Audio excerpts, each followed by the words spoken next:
नमस्कार मंडळी, आज मी तुमच्यासाठी प्रवासाला नेण्यासाठी एकदम सोपी रेसिपी घेऊन आली आहे। चला तर मग रेसिपीला सुरुवात करूया। त्यासाठी आपल्याला लागणार आहे मैदा। मैदा व्यवस्थित चाळून घ्यायचा। आज आपण तिखट खस्ता पुरी बनवणार आहोत। त्यानंतर ओवा टाकायचा, जिरे पण टाकायचे। ओव्याने सुगंध येतो, जिऱ्याने खूप छान टेस्ट येते।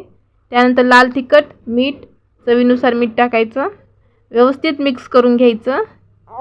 खूप कमी साहित्यामध्ये आपलं बनवून तयार होते। त्यानंतर तेल गरम करून टाकायचं।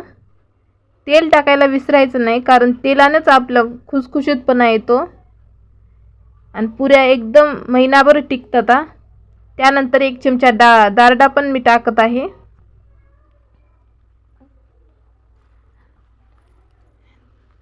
हे पहा, पीठ अशा प्रकारे मुटका झाला पाहिजे।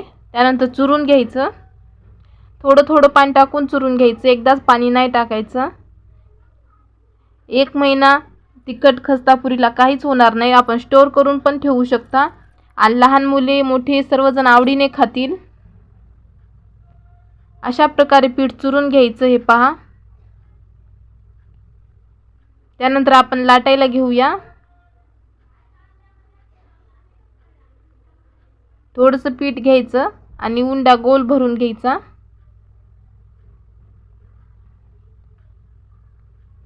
असं लाटून घ्यायचं। बघा, एकदम सोपी रेसिपी आहे, तुम्हाला नक्कीच आवडेल। आणि व्हिडिओ आवडला तर चॅनलला लाईक सबस्क्राईब करायला विसरू नका। अशाच नवनवीन रेसिपी पाहण्यासाठी सबस्क्राईब करा।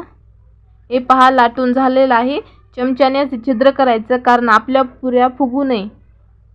तिखट पुऱ्या खस्ता पुरी बनवणार आहोत, त्यासाठी ते फुगू नये म्हणून चमच्याने टिकमार करून घ्यायचा। हे पहा, अशा छोटे छोटे पुऱ्या घ्यायचा। तुम्ही अशाच प्रकारे चौकोनी पण काढू शकता, तुमच्या आवडीनुसार करा।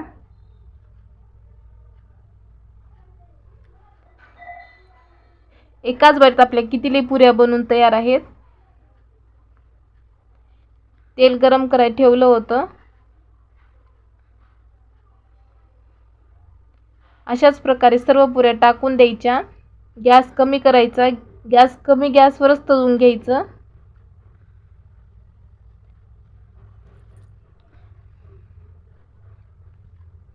हे पहा,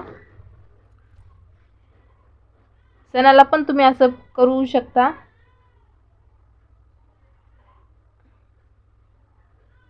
तिखट एकदम खायला पण खूप छान लागते आणि करायला पण एकदम सोपी रेसिपी आहे।